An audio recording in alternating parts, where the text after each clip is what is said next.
Malaysia Digital Week, which was held from the 11th to the 14th of October, saw some very high-profile speakers at its conference. One of them, Lord Vaizey, who was UK's longest-serving Minister for Technology, Communications and Culture, who shared UK's journey in attracting global tech investors. Let's take a look.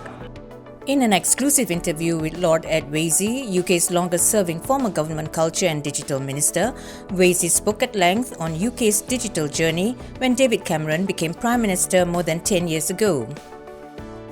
So I was at the forefront of the UK's journey in digital when David Cameron became Prime Minister more than 10 years ago. We made a conscious decision to support digital policies and we opened the doors of 10 Downing Street to the tech companies. We engaged with them and we looked across the whole piece about saying to the world that we wanted to attract tech investment, making sure that we had the right skills base to support tech companies, making sure that we built the digital infrastructure we need, broadband, 4G as it was then now, 5G, and putting in place the tax policies that would make it sensible to invest in tech companies. He said the most important task ahead for Malaysia was telling the world that it wanted to support the tech economy. And we did what we could to make sure it was as easy as possible to start a tech company in the UK or to move your tech company to the UK. And that's what Malaysia has to do. Vaizey lauded Malaysia's geographical and geopolitical advantages as key factors in the country's potential to serve as the Asean digital centre.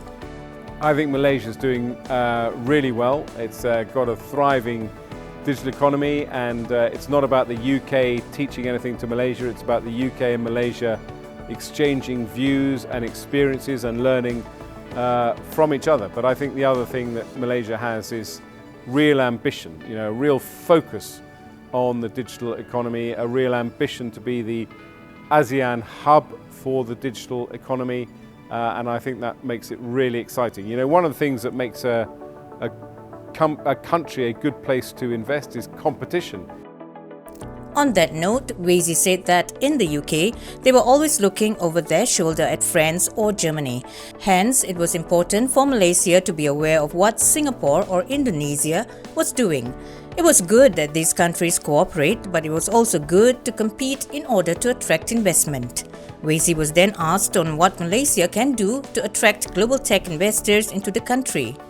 The agenda is skills. What are we teaching our kids in school and at universities? Are they leaving education with the right skills that global companies need?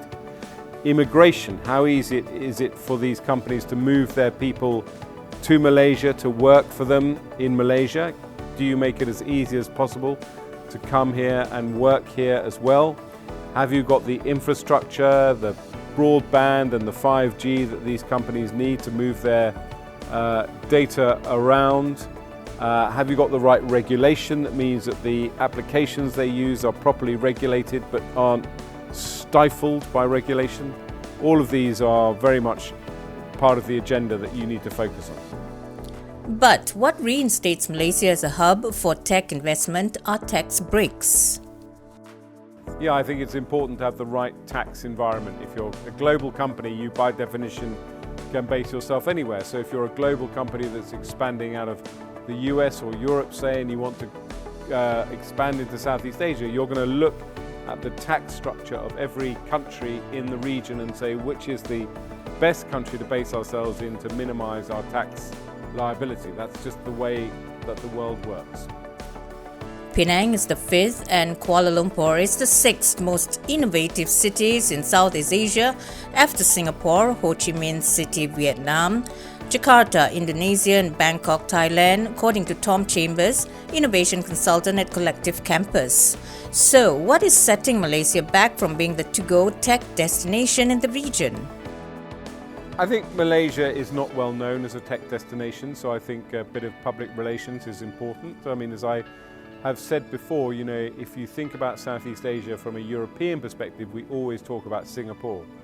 You know, Singapore just has, for some reason, over the last 30 years, established itself as this kind of tech utopia. And I think one needs to think of innovative policies that you can broadcast around the world so people start to think about Malaysia.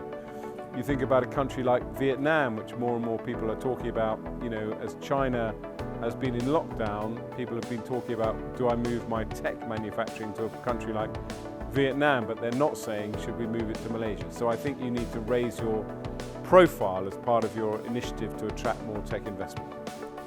Vaizey was also asked to comment on what approach should Malaysia take in order to uplift the agro-tech sector, which is crucial to ensure the country's food security, which is now taking a beating due to spiraling global inflation and the war in Ukraine.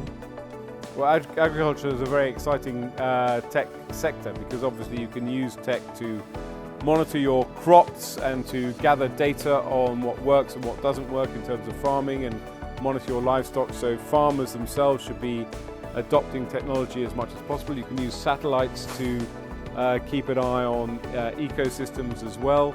So that's very important. And then of course in terms of logistics, technology is really important. People are very concerned about the origin of their food and tracking food, so you can use technology there. So there are multiple ways in which technology can help agriculture, and of course there is the whole industry of the future, which is kind of growing meat in laboratories or having meat-like substances that are not actually meat.